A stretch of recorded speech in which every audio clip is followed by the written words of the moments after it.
Les projets Zando, c'est nous qui l'avons conçu. C'est nous qui connaissons comment ça fonctionne.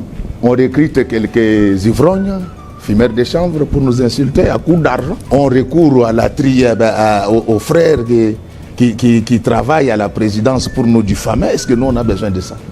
Nous avons démontré que cette cour ne savait pas compter parce que les dépenses en mode d'urgence étaient seulement de 18%. Na ba titre nyonso tout godien pour yazali na yango. Na ba diplôme tout oyo wapi azana yango. Et tant que professeur, il y a économie, mais azali immoral. Dans un pays de droit, il faut maintenant kolongolaye humilité. Et s'il faut qu'on condamne. Prix du passeport ordinaire biométrique à l'équivalent de dollars américains, $75, vise à garantir à chaque citoyen et chaque citoyenne un droit fondamental, celui de pouvoir s'identifier et circuler librement sans que des conditions financières n'en constituent un frein. A facilité qu'on soit passeport dans mboka na biso Congo. Alongoli yango na affaires étrangères, atie yango même na ba commune. OK, pendant na bureau ya état civil dans la maison communale, aussi passeport na yo. A décidé que toute initiative de suspension d'un mandataire public par sa tutelle lui soit désormais systématiquement communiquée pour approbation préalable et expresse. La première ministre informée. Cette mesure vise à assurer que toutes les décisions soient prises en toute transparence et conformément aux règles en vigueur. Tous les cas de suspension, litigieux et ceux contestés en cours doivent lui être communiqués dans les meilleurs délais. Par là, vous comprenez que non, le ministre va risquer de étiquette le ya ba DG.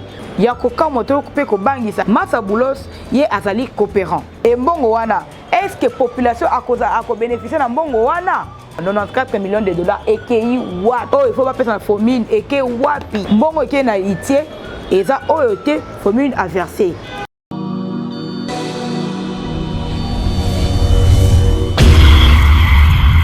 C'est une nouvelle chaîne chez vous, Espoir Henri, Kassima TV, abonnez-vous massivement, tous les fans de Maman Tatiana, Bino Baibonyama, tout son bitinia makani.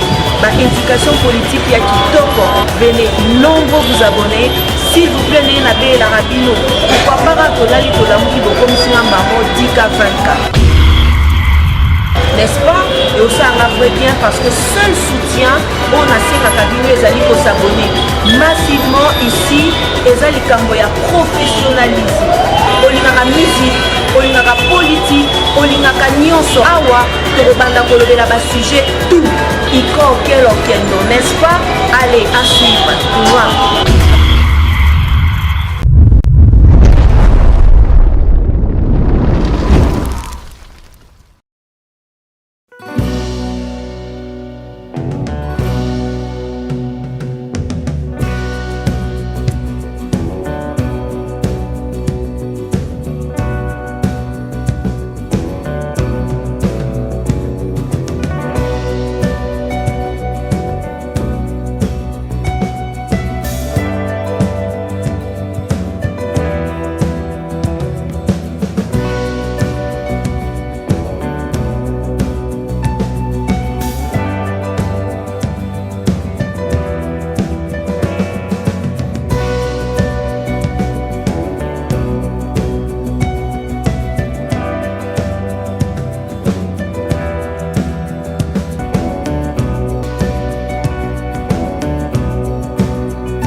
Bonjour, bonsoir, ça dépend de l'heure à laquelle ici les Mabiso na biskatu siliko mato tombelibino mbote ya mingi penza na bandaku na misala tope biska bozali to tombelibino bolande malamu ya chaîne biso Espoir HK télévision chaîne c'est moko oye mesana komemela bino basango ya lolenge na nzela na émission masolo ya mboka oye zalaka bongo présenter na nga wabino Cadet Mouswamba na émission komemela bino ba sujet ya lolenge na lolenge.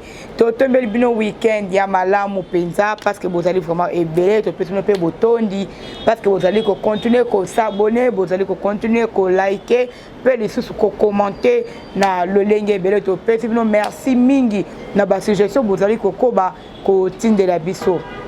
Soki nanu osabonate sala lokola baninga kende na mbango pena ko s'abonner, ko liker pe lisusu ko partager pona ke baninga misusu balanda pe basango oyo ozali kolanda na ngonga lokola oyo. Mokolo mwalelo nazana mwa lisolo mukie to ko solola ensemble na bino na matali politique ya Congo mboka RDC. Sans plus tarder tout on a bongo sujet oyo ezali kolobela dossier ya retour ya envoyé spécial ya Donald Trump abengama ki bongo na kombo ya Massa Boulos. Massa Boulos ayaki bongo na RDC, ayaki bongo na Afrique, pambata soki na RDC te, akendaki na Rwanda, akendaki na Burundi, akendaki na Kenya, et atambolaki mwa bamboka wana asali pèlerinage na ye ndenge esengeli pe asili bongo kozonga na mboka na ye États-Unis.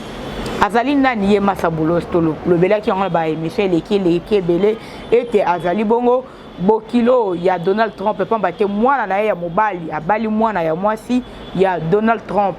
Massa Boulos ya azali bongo libanais, azali d'origine libanais a botemi na Liban akolipe kuna asalaka cop na ye kuna na Nigeria bipai wapi atekaka ba mituka comme tout autre libanais nde batekaka ba mituka na bango. Alors malgré qu'il a fandi na États-Unis mais a coopérera na ye kuna na Nigeria. Alors Massa Boulos ayaki na Afrique après pèlerinage na ye asili kozonga na États-Unis amemi rapport nini oyo asili kosala kuna to salaki au courant dernièrement et zalaki pe na sénateur américain oyo wapi ayaki abengamaki bongo na kombo ya Tony Jackson ye wapi asili komema ba rapport contraire na oyo lobaki awa na mboka Congo RDC pona tina mboka na biso mais ezali différent na rapport ya Massa Boulos pamba te ye asili koloba quand même ya malamu pona tina mboka na biso nini oyo ezali lokola rapport ya Massa Boulos koya na ye azalaki ye moko te na Congo azalaki bongo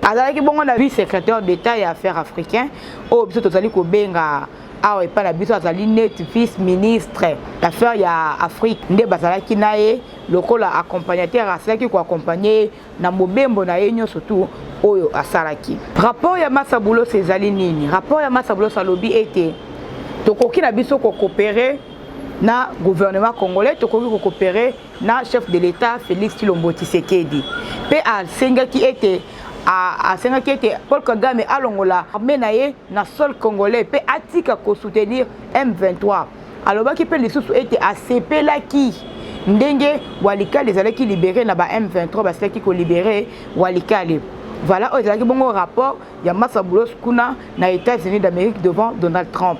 Et puis alobaki lisusu ete tokoki ko coopérer na gouvernement congolais atangi te date nini bakobanda coopérer ekobanda atangi na ete makambu ya justice atangi te makambu ya mafia atangi nyonso to oyo Ronnie Jackson na sala atangaki wana en tout cas Massa Boulos na ngamu na ye asilaki na ye kotanga yango te mais ya kokamo to pe kobangisa ezali nini ezali ete Massa Boulos ye azali coopérant ndenge tolobaki ete asira mituka na ye na Nigeria ba entreprise parce que ezali mon côté ba entreprise ya Massa Boulos kuna na Nigeria ezali vraiment na succès te ezali vraiment na succès te ezali na se pamba te soki totali na nini na ndenge ba recherche na biso tosili ko découvrir ete na année 2023 année mobimba Massa Boulos na ba entreprise na ye a côté qui juste bénéfice il y a $66,000 $66,000 nde oya côté qui lokola bénéfice pour na année 2023 na ba entreprise na yenyo surtout o ezali koteka mituka kuna na Nigeria. Alors na ba commerçant to pe ba o ba ma compagnie ya koteka ba biloko na commerce pena bénéfice na $66,000 na qualité ya Massa Boulos ndenge zali et puis lisusu américain ezali pena mukie mingi ezali pena na c'est trop donc ba entreprise na ye ezali pena na succès te ya malamu toyebi bien et que ba libanais na mboka ya France na Suisse to pe na Belgique ata ko na États-Unis basalaka vraiment vrai commerce était o pena ezali ke non commerce ya malamu pena boy basalaka yango te à part côté ka mituka mingi basalaka pe blanchissement d'argent o basala ba mbongo ya mabe pe basala ba blanchir yango basokoli yango nde ba ekotinda yango na bamboka na bango nde domaine o ba yebeli mingi ba libanais na bamboka neti wana e basala ba bloko ba mituka ba bloko commerce na bango wana basala yango kaka na ba pays misusu mais na ba pays net France la Suisse ko na ba koki ko sala yango te et dernièrement awa ba utaki bongo kokanga libanais moko na France kuna azalaki bongo na entreprise na ye oyo ememaka oyo eza na ba kikalungu oyo biso tobenga awa kikalungu c'est-à-dire ba remorque to pe mituka oyo ememaka ba voiture oyo egaraka mabe ememaka yango na fourrière donc soki otelemi mabe na nzela e yango bakobenga yango mutuka wana eye ememi yo kikalungu wana eye ememi mutuka na yo ememi yango kuna na fourrière oke kofuta mbongo kuna pona ogaraki mabe et libanais wana a corrompaki pena service ya la police nyonso tout ya Paris na tina ete soki mutuka moko egari mabe babenga kaka ye na tina komema kosala ka musala wana babenga bato misusu te babenga kaka ye et tala le lengeni basali ko tia maboko likolo na ye pe ba comprendre que non a corrompaki service presque nyonso ya la police ya Paris na situation oyo donc bazana bango kaka bato moko bo ba mesana ba cop ba libanais bazaka bato ba mesana bango ba cop ba bloko moko ya ndenge wana ba kesenité na ba pakistanais na ba indien pe ba chinois na kosala cop et ceux qui ba koti na mboka wana ba kotika ke non eza justement fiezo salema et puis cop mo bezo salema kona bango pe ba ko profiter na bango parce que eza ndenge na bango Massa Boulos a commencé aux États-Unis alors qu'il a continué à coopérer na gouvernement congolais pour na ba investissement ndenge asidaki ko loba yango awa ndenge to lobi liboso atali makambo ya justice te atali makambo ya boye te atali makambo te ki apesi pe date te ndenge nini ako salela yango mais place oyo biso na Espoir HK télévision to moni clarté ezali wapi eza ke soki baye ko investir mboka na biso ba américain soki baye pona ko investir na mboka na biso ndenge Massa Boulos asili ko lakawana ay pesi mukolote mais alaki tondi mayango ete bakoya ko investir pe balobi ete bakosala banzela mais soki ke bakoya bongo mine nini oyo bango bakozwa parce que tu es bien te ba mine surtout ezali bongo na bakolo na yango bomona te ke place wana clair ezalité pamba te mine oyo ba pesa ki bango ba tekelaki yango ba chinois ceux qui bango ba ko récupérer to ba ko pesa bango sous mine mususu et ko senga ko résilier contrat na ba o bazali na ba mine wana pour la tina ko pesa lisusu ba américain mine wana et ceux qui ba résilier contrat yango te ba pesi yango kaka bongo la ba américain et ko senga na biso ko ya ko futa ba mbongo pona abus oyo to sili ko sala ya ko kata contrat oyo ko botola oyo comme na mboka oyo misusu ko pesa yango na ba américain au moins te ke biloko wana ezali ko coûter biso ba mbongo mingi lolenge tata mokambi ya ko la sele ko futa ba mbongo ebele awa na ba cabinet ya lobbying et ko risquer et comme les sous awa bokati contrat pour prévenir bango te mbala moko bolongo bobotel batu 1000 bopesi na ba américain parce que to ebite mine nini oyo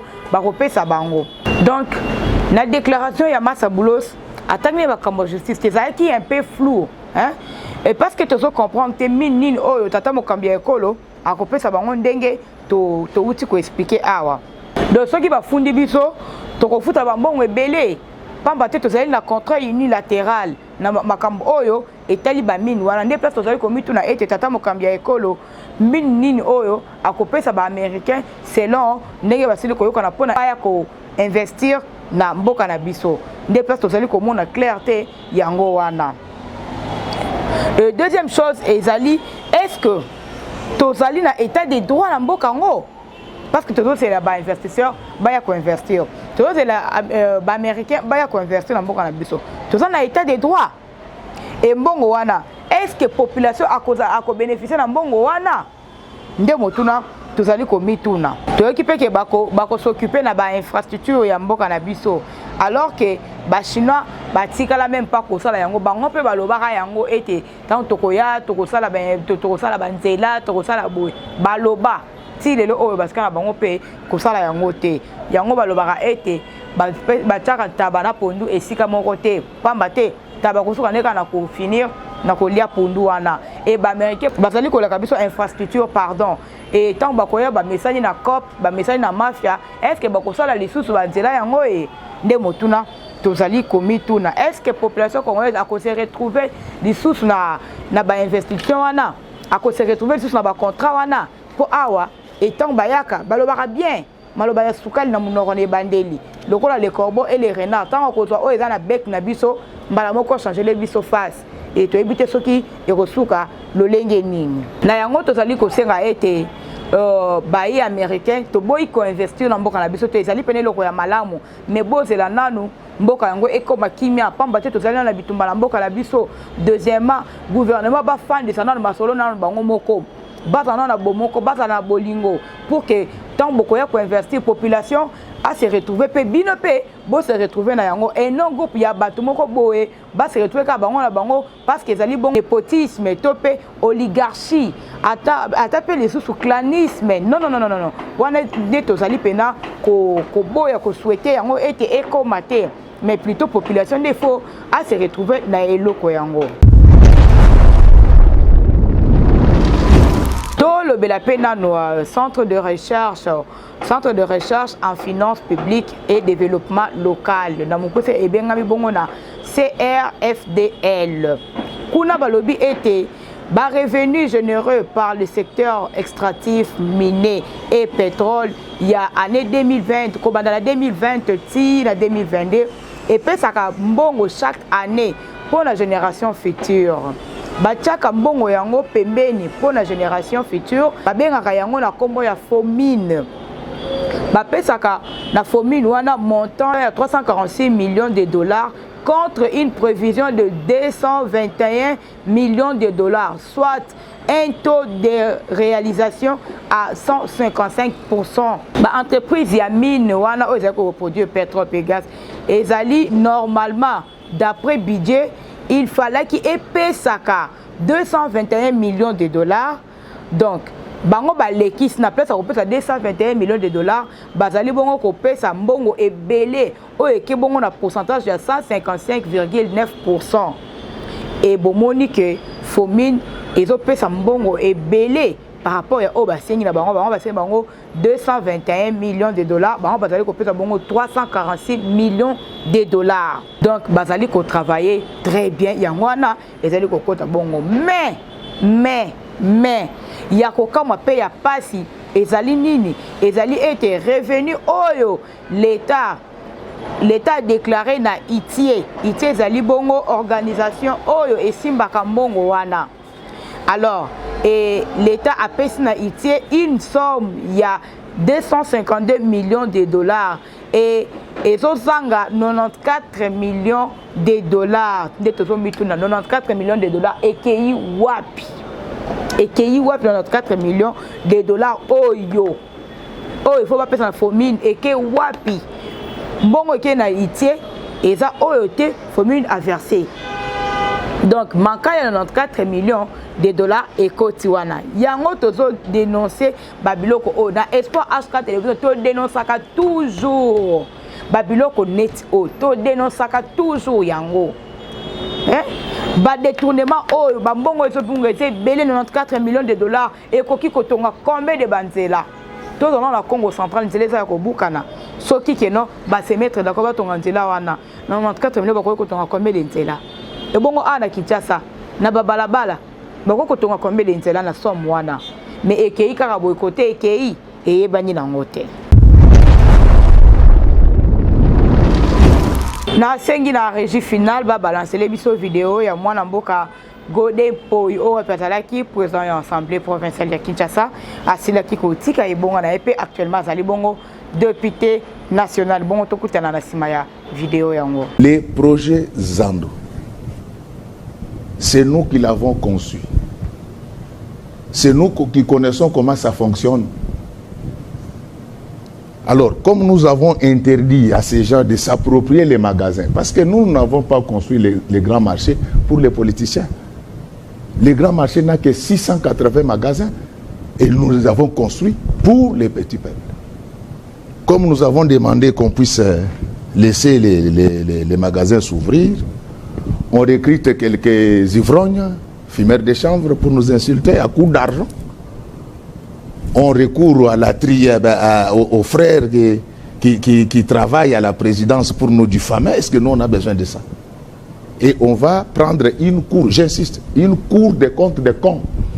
Pourquoi je l'ai dit, je n'ai jamais parlé comme ça. Vous avez suivi à l'Assemblée nationale, lors de la reddition des comptes de 2024. Cette Cour des comptes nous a envoyé un rapport bidon. Vous avez suivi la législation qu'il y avait sur cette ville. Non, les dépenses en mode d'urgence, 48%. Comme j'ai expliqué ça, c'est cette Cour qui donne, vous suivez vous-même les communiqués de ces ONG, qui donne un rapport bidon sur ma personne. Nous avons démontré que cette Cour ne savait pas compter parce que les dépenses en mode d'urgence étaient seulement de 18%. Vous avez suivi en 2023 cette Cour qui ne sait pas lire ses propres textes. Les dirigeants s'entredéchirent sur l'interprétation des textes. Si eux-mêmes ne savent pas se mettre d'accord sur la cohérence de leurs textes, ils vont juger qui? Bolandi bongo mwana mboka Godin Poi. Oh, wapi atondisami na bwanya azali professeur ya économie. Azali bongo na 5 diplômes ndenge balobaka yango. Azalaki bongo mokambi ya Assemblée provinciale de Kinshasa. Azalaki et lelo oyo azali bongo député national kuna na parlement. Et ye wana sili kosala vidéo koloba kotalisa biso makambo oyo ya Cour des comptes ndenge a qualifié yango ndenge batongaki marché central ya biso oyo bengani bongo na kombo ya Zando. Kuna sili koloba ke basalaki montage financière ya bien. Montage financière ya bien on sait que le lenge nini ba étranger o bazali na mbongo ba équipe na ba monter ba tie mbongo na bango anje pona kotonga wenze wana ya Zando. Et en échange que nous avons bénéficié ba mbongo wana na kati ya Zando wana pendant 25 ans o ba ko bénéficier na mbongo wana pambate bango basili kotonga marché yango ndenge moko pe monsieur Assani nde to lebelaka l'autre fois monsieur Assani ye pe ataka mbongo na ye atongi Zando pour que a bénéficier na yango mais na sima na yango boyebi ndenge nini na sukaka basila ko balukela ye pe ba bengana ye esikala ndenge wana. Alors mwana mboka Mike Mukebai ye kuna asili koloba ke batu misusu bakoti pe na dossier wana ya marché central o wapi to bengi na kombo ya Zando. Bato yango banani bazali bongo ba autorité na biso bazali pe na kati na dossier wana. Bazali na ba pourcentage na bango na dossier wana ou bien na likambo wana ya botongi Zando. Donc bango pe ba bénéficier ba pourcentage na bango pendant 25 ans na wenze wana ya Zando. Mais remarque na biso ezali na manque ya considération, manque ya gracieuseté, manque ya bon moto, ya moralisme oyo wapi Godin Poi asili kozanga yango. Na ba titre nyonso tout Godin Poi azali na yango. Na ba diplôme tout oyo wapi azana yango. Et tant que professeur ya économie mais azali immoral.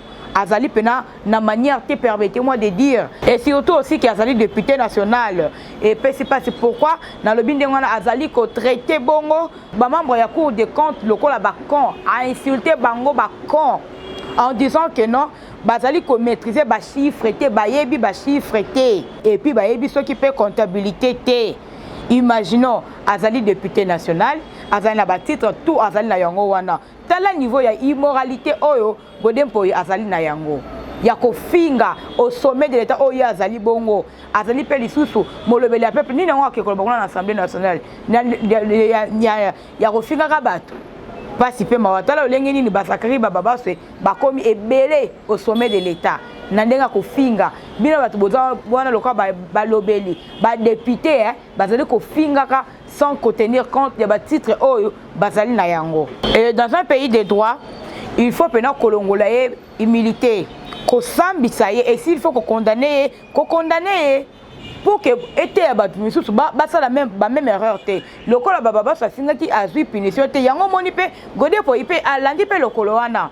Et le bipelo kuna eko risqué et c'est propagé na Assemblée nationale bomba bango tout ba ko finga bato Alors que ceux qui basent la punition se verse sur ça, ils seront éduqués, ils seront vraiment dans la notion de la moralité et qu'on a la carte pour que basa soit bêtise ou basali qu'on a fait finga alors que bango basali bongo ba homme d'état. Alors bien bango était ba ebi kotanga ba chiffre te ba ebi kotanga mbongo te nde yango esindi afinga bango ba consoni pona yo tata Godin Poi.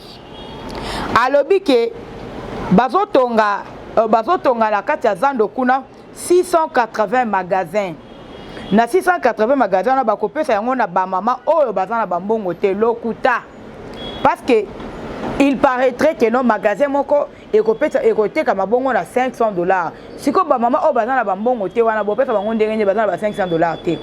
Alors bi lisusu que non, il paraîtrait que non ezalinde ba autorité na balingi kopesa basi na bango ba magasin wana pour que basala nini basalila lokuta. Ba magasin oyo eloko oyo etongami na ba étranger oyo ba ekota mbongo na bango pour que ba bénéficier eloko moko boye yo kasi ba koteka yango ba kopesa yango fele te ba kopesa yango pour que ba bénéficier yango na to yokaki keno magasin moko ekozala bongo na motu ya $500 nde na tunaki bongo ba mama oyo bateka amatembele aza fond ya $500 wapi eza motu na zali komituna na lobela yango ba émission eleki pe na soko ba komituna sur yango. Donc ce qui est alaki ya ba privé te ba koka ko sala ko pesa yango ba mama na ofele sans que ba futa bongo yango te na ezali bongo te. En tout cas to landela na dossier ya wenze oyo malamu et puis to kosenga na mwana mboka Mike Mukebai ce qui a kolinga ko éclaircir biso en direct ya Espoir HK télévision après ça biso no moins éclaircissement dans dossier oyo ya marché central na kombo ya Zando oyo biso to benga kabongo Zando. Alors na sengi bongo na régie finale baba lancer biso vidéo oyo ezolo be la suspension ya ba DG bongo tokutana na simana yango lui présenter de ramener les prix du passeport ordinaire biométrique à l'équivalent de dollars américains $75.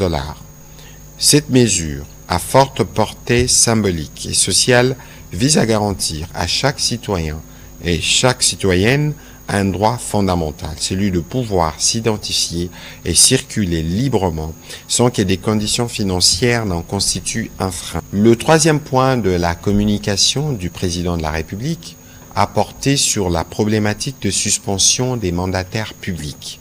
Le président de la République est revenu sur le constat des tensions concernant la gestion des actions disciplinaires à l'égard des mandataires publics, tant au sein des entreprises du portefeuille que des établissements publics de l'État, en vue de garantir le fonctionnement harmonieux et de préserver la paix sociale. Le président de la République, sans préjudice des textes légaux et réglementaires, a décidé que toute initiative de suspension d'un mandataire public par sa tutelle lui soit désormais systématiquement communiquée pour approbation préalable et expresse. La Première ministre a informé. Cette mesure vise à assurer que toutes les décisions soient prises en toute transparence et conformément aux règles en vigueur. Tous les cas de suspension litigieux et ceux contestés en cours doivent lui être communiqués dans les meilleurs délais. En tout cas, si vous avez la vidéo, quant à moi, il y a Kobak Ezali Mingite. Pambate, dans le conseil de ministres, Oyo et les Kaki dernièrement, balobaki que passeport Yasika Isili Kobima.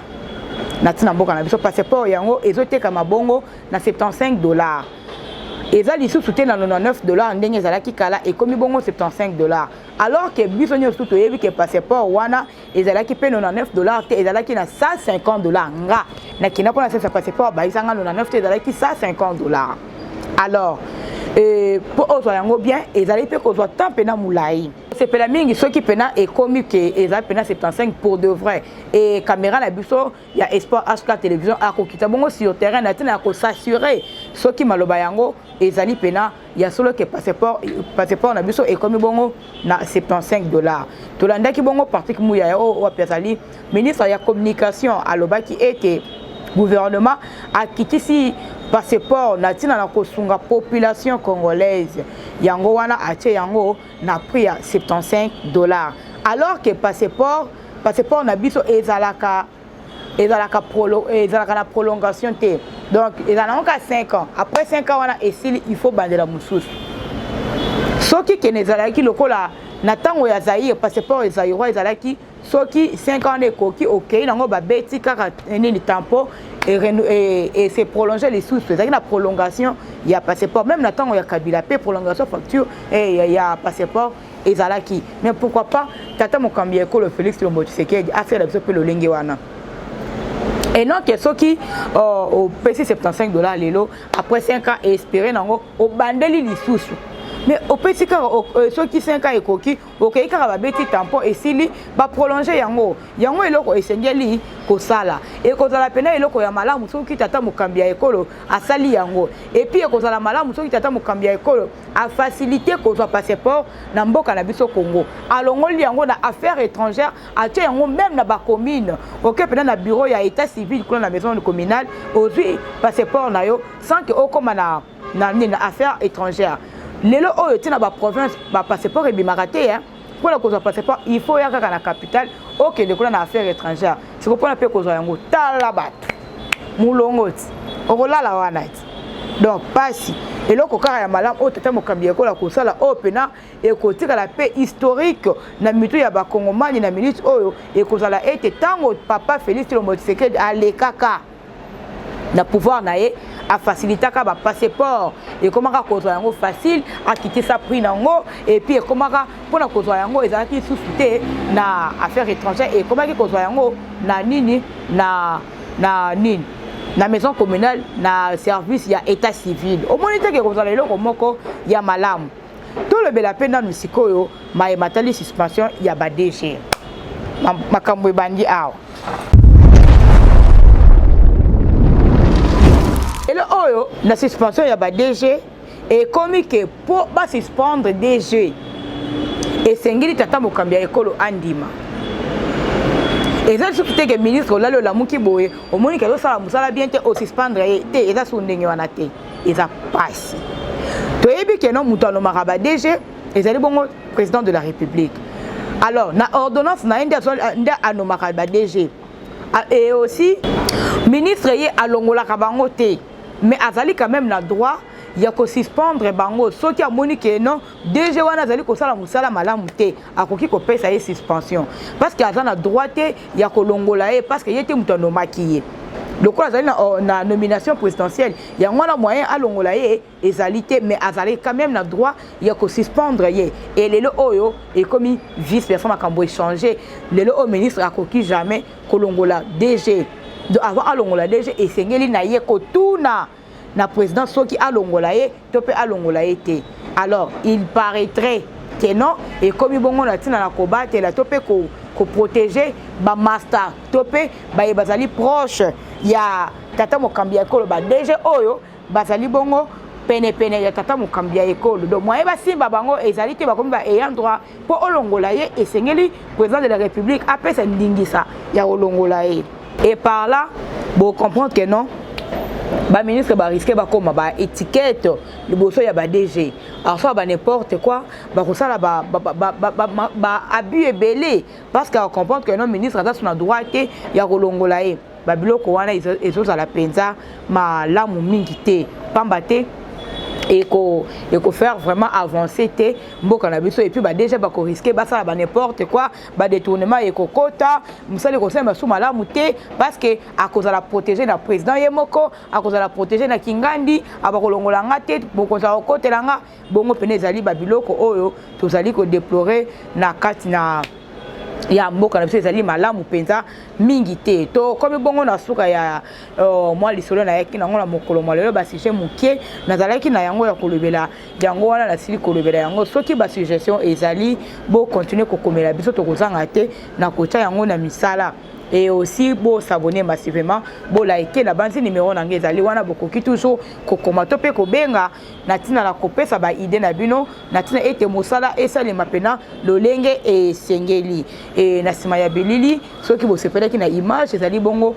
grâce ya les chasseurs du mange Popol Ayombe o ezali ko simba mosala yango ndenge et sengeli.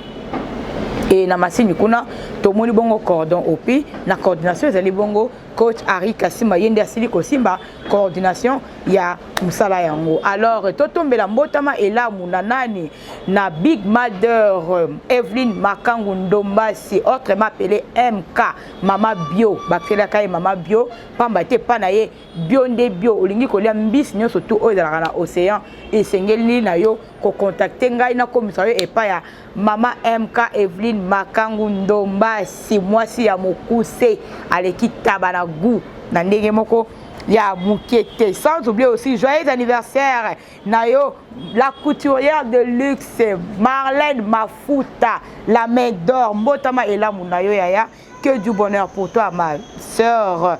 Ya wenzabe a pambola yo akoba ko soutenir musala na yo. So ko na boseka ko tongisa elamba na yo tisi nyonso. Na lobi tisi nyonso, contacter Marlène Mafuta, la main d'or. Oh ouais, personne ko fêter une année de plus na ye mokolo mwalelo mbotama elamu na yo Marlène Mafuta. Tokuta na bino prochainement, c'était la cadette Mouswamba, la présentatrice de l'émission Masolo Yamboka na chaîne bino Bolinga Kamingi Espoir HK Télévision. Abonnez-vous massivement, likez et partagez. Tokuta na bino très prochainement. Bye.